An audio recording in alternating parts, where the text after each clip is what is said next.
Hello दोस्तों, स्वागत है आपके अपने YouTube चैनल एजुकेशन अड्डा में।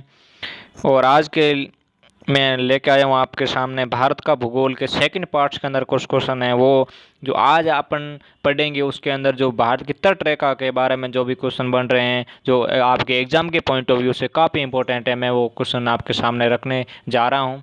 तो शुरू करने से पहले मैं आपको बताना चाहूँगा कि आप इस चैनल को सब्सक्राइब करना, लाइक करना और अपने दोस्तों के साथ शेयर करना। चलिए शुरू करते हैं। पहला क्वेश्चन, पहला, निम्नलिखित भारतीय राज्यों में से किस राज्य की समुद्री सीमा नहीं है, यानी कौन सा राज्य है जिसकी सीमा है वो समुद्र से नहीं लगती है। तो इनमें से आपको पता करना है कि ऐसा कौन सा राज्य है जिसकी समुद्री सीमा नहीं है।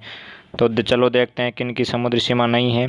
गुजरात की समुद्री सीमा है कि नहीं है, आपको इस आंसर का आंसर है वो कमेंट बॉक्स में करना है। गुजरात की समुद्री सीमा है कि नहीं, तो सही है, गुजरात की समुद्री सीमा है।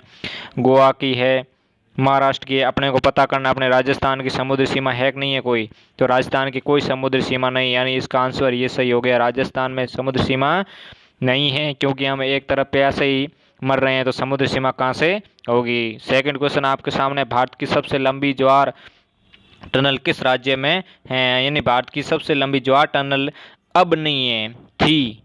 अब ज्वार टनल है, भारत की सबसे लंबी टनल नहीं है। अब मैं आपको बताना चाहूँगा जो टनल सबसे लंबी लंबी है वो कौन सी है, रोहतांग टनल है। अब कौन सी टनल है सबसे लंबी, रोहतांग टनल है।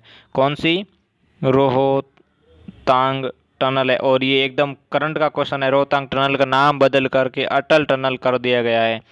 रोहतांग टनल का नाम बदल करके अटल टनल कर दिया गया है। तो इसका आंसर क्या होगा, तो इसका आंसर होगा भारत। ज्वार सुरंग है वो कहाँ है, तो ज्वार सुरंग जम्मू एंड कश्मीर राज्य में स्थित है। ज्वार सुरंग कहाँ है, जम्मू एंड कश्मीर राज्य में स्थित है। अगला क्वेश्चन, आंध्रा और तमिलनाडु के तटीय भूभाग को किस नाम से जानते हैं, यानी आंध्र प्रदेश और तमिलनाडु का तटीय भाग। आपको सबसे पहले इन क्वेश्चन का आंसर देने से पहले आपको भारत की तट रेखा मालूम होनी चाहिए। चलो तो मैं आपको भारत की तट रेखा के बारे में कुछ जानकारी देना चाहूँगा। सबसे पहले आपको बताना चाहूँगी भारत की तट रेखा इस प्रकार है, ठीक है। भारत की तट रेखा कुछ इस प्रकार से, तो यहाँ से सबसे हो गया गुजरात, यहाँ से हो गया गुजरात, फिर हो गया महाराष्ट्र, फिर हो गया गोवा, फिर हो गया कर्नाटक, फिर हो गया केरल, फिर हो गया यहाँ पर तमिलनाडु, यहाँ हो गया आंध्रा, यहाँ हो गया उड़ीसा, यहाँ क्या हो गया उड़ीसा, और यहाँ हो गया वेस्ट बंगाल यानी पश्चिम बंगाल हो गया। ये भारत की तट रेखा है। भारत की तट रेखा से संबंधित 9 राज्य है जिनकी तट रेखा भारत के तटीय रेखा से मिलती है। उनमें से एक ये गुजरात है, मुंबई है, और गोवा है, कर्नाटका है, केरल है, तमिलनाडु है, आंध्रा, उड़ीसा और पश्चिम बंगाल। यानी आपके देखें तो पश्चिमी तटीय है, वहाँ पर 5 राज्यों की सीमा लगती है, और पूर्वी तट है, यहाँ पर 4 राज्यों की सीमा लगती है। ये क्वेश्चन काफ़ी इंपॉर्टेंट है, तो आपको इसके बारे में जानकारी होनी बहुत ही ज़रूरी है। तो आंध्रा और तमिलनाडु ये कौन से हैं, ये आंध्रा और तमिलनाडु ये आपने पूर्वी भाग पे आते हैं। तो पूर्वी भाग का जो तट है उसको किस नाम से जाना जाता है, कोरोमंडल के नाम से जाना जाता है। पूर्वी भाग का तट है उसको कोरोमंडल के नाम से जाना जाता है, और जो पश्चिमी भाग का तट है उसको मालाबार के नाम से जाना जाता है। और आपको ये भी याद रखना है कि भारत के अंदर जब मानसून प्रवेश करता है 1 से 5 जून के बीच, 1 से 5 जून के बीच भारत के मानसून प्रवेश करता है, सबसे पहले वर्षा कहाँ पर करता है, कोरोमंडल तट पे सबसे पहले वर्षा करता है। कोरोमंडल तट पे, यानी केरल के कोरोमंडल तट पे सबसे पहले वर्षा करता है, 1 से 5 जून के बीच वर्षा करता है। ठीक है दोस्तों, आपको ये याद रखना है। और उस मानसून को किस नाम से जाना जाता है, उस मानसून को दक्षिणी पश्चिमी मानसून। कौन सा है, मतलब ये दक्षिणी और ये पश्चिमी मानसून, तो यहाँ से प्रवेश करता है मानसून, और यहाँ पर केरल हो गया तो इसको इस प्रकार से ना, ये तो यहाँ से प्रवेश करता है तो इसको दक्षिणी पश्चिमी मानसून के नाम से जाना जाता है। और ये भी एग्जाम के पॉइंट ऑफ व्यू से आपके लिए काफ़ी इंपॉर्टेंट क्वेश्चन है कि लौटता हुआ मानसून को क्या नाम दिया जाता है, यानी लौटता हुआ मानसून को किस नाम से जाना जाता है, तो उत्तरी पूर्वी मानसून। यानी ये इधर से लौटता हुआ ये वापस आता है ना, इस मानसून को उत्तरी पूर्वी मानसून के नाम से जाना जाता है। और लौटता हुआ मानसून को विवर्तन भी कहते हैं। लौटता हुआ मानसून से सबसे ज़्यादा वर्षा कहाँ पर होती है, ये एग्जाम के पॉइंट ऑफ व्यू से काफ़ी इंपॉर्टेंट क्वेश्चन है, और कई बार एग्जाम में पूछा भी गया है। कि लौटते हुए मानसून से भारत के किस राज्य में वर्षा होती है। तो लौटते हुए मानसून से भारत के किस राज्य में वर्षा होती है? तमिलनाडु में। लौटते हुए मानसून से भारत के किस राज्य में वर्षा होती है? तमिलनाडु राज्य में लौटते हुए मानसून से वर्षा होती है। और याद रखना है कि राजस्थान में अपने जो वर्षा होती है ना, शुरुआती वर्षा ये आपने दक्षिणी पश्चिमी मानसून होता है ना, यहाँ से प्रवेश करता है तो यहाँ से अपने वर्षा बहुत ही कम होती है। इस दक्षिण पश्चिमी मानसून से राजस्थान में वर्षा बहुत ही कम होती है। इसका एक रीजन है कि जो अरावली है, अपनी अरावली पर्वतमाला है ना, अरावली पर्वतमाला है वो इस जो यहाँ से मानसून की जो ये बहती है ना, मानसूनी जो पवनें बहती है ना, उसके अरावली समांतर हो जाती है, इसीलिए आराम मानसून की पवनें उसके समांतर आगे चली जाती है, इसलिए राजस्थान में कम वर्षा का यही एक सबसे अच्छा कारण और ये एग्जाम में पूछा गया है।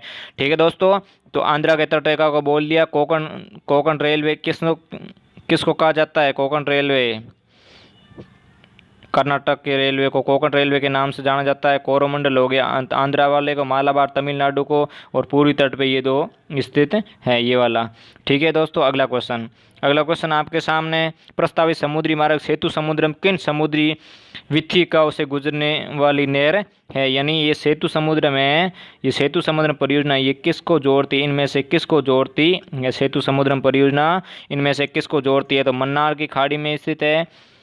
कहाँ है सेतु समुद्र? मन्नार की खाड़ी में है, मलक्का जल डमरू में, कच्छ की खाड़ी में, अंडमान निकोबार में। तो ये आपको याद रखना है कि जो सेतु समुद्र परियोजना है वो मन्नार की खाड़ी में है। यानी मन्नार की खाड़ी यानी तमिलनाडु को, भारत को और श्रीलंका को जोड़ने के बीच ये आती है मन्नार की खाड़ी। भारत और श्रीलंका को, यानी भारत के तमिलनाडु को और श्रीलंका को जोड़ता है मन्नार की खाड़ी। मन्नार की खाड़ी जोड़ता है। मन्नार की खाड़ी और पाक जल संधि को कौन सा सेतु समुद्र परियोजना, ये सेतु समुद्र में ये मन्नार की खाड़ी को और पाक जल संधि को आपस में जोड़ने का काम करता है। तो ये आपको याद रखना पड़ेगा। ठीक है दोस्तों, अगला क्वेश्चन आपके सामने। इसका आंसर क्या हो गया? मन्नार की खाड़ी हो गया। अगला क्वेश्चन मैं लेके आऊँगा आपके सामने। गुजरात तट से दूर जिस विवादास्पद तटीय पट्टी पर भारत और पाकिस्तान बातचीत कर रहे हैं उसका नाम क्या है? यानी गुजरात के तटरेखा पर एक क्षेत्र है जहां पर भारत और पाकिस्तान के बीच विवाद है, और वो भारत का सबसे पश्चिमी बिंदु भी है। वो याद रखना है कि भारत का सबसे पश्चिमी बिंदु भी है। उसको किस नाम से जाना जाता है? वो कौन सा है? तो गल्फ ऑफ कैम्बे है, gulf of Khambhat, mount Indus या सर क्रीक, कौन सा है? तो इसका सर क्रीक गुजरात है। तो ये आपको याद रखना है दोस्तों कि भारत का सबसे पश्चिमी बिंदु है। पश्चिमी बिंदु कौन सा है? सर क्रीक गुजरात है। भारत का सबसे पूर्वी बिंदु कीबीथू कौन सा है? कीबीथू अरुणाचल प्रदेश है। कौन सा है? कीबीथू अरुणाचल प्रदेश भारत का सबसे पश्चिमी बिंदु हो गया। और भारत का उत्तरी बिंदु हो गया इंदिरा कोल। उत्तरी बिंदु इंदिरा कोल हो गया। उत्तरी बिंदु इंदिरा कोल हो गया। और दक्षिणी बिंदु, उत्तरी बिंदु इंदिरा कोल और दक्षिणी बिंदु है उसको इंदिरा पॉइंट के नाम से जाना जाता है। इंदिरा पॉइंट एग्जाम के पॉइंट से बहुत ही इंपॉर्टेंट है। स्टार लगा लो, 5 स्टार लगा लो। ये क्वेश्चन हर एग्जाम में पूछा जाता है कि भारत का दक्षिणी बिंदु कौन सा है। तो याद रखना, दक्षिणी बिंदु इंदिरा पॉइंट के नाम से जाना जाता है। ठीक है दोस्तों, अगला क्वेश्चन आपके सामने। सबरीमाला निम्नलिखित में से किस राज्य में स्थित है? मतलब ये सबरीमाला क्या है? ये एक सबरीमाला टेम्पल है, सबरीमाला मंदिर है, जो एक विश्व प्रसिद्ध मंदिर है। वो किस राज्य में स्थित है? तो आपको याद रखना है कि सबरीमाला मंदिर है वो कहाँ स्थित? आंध्रा में, तमिलनाडु में, कर्नाटक में, केरल में। तो सबरीमाला केरल में स्थित है। और सबरीमाला मंदिर में विशु फेस्टिवल, मतलब विच्छू का त्यौहार है, विशु फेस्टिवल, विच्छू त्यौहार ये सबरीमाला मंदिर में किया जाता है। और बिहू त्यौहार कहाँ का है?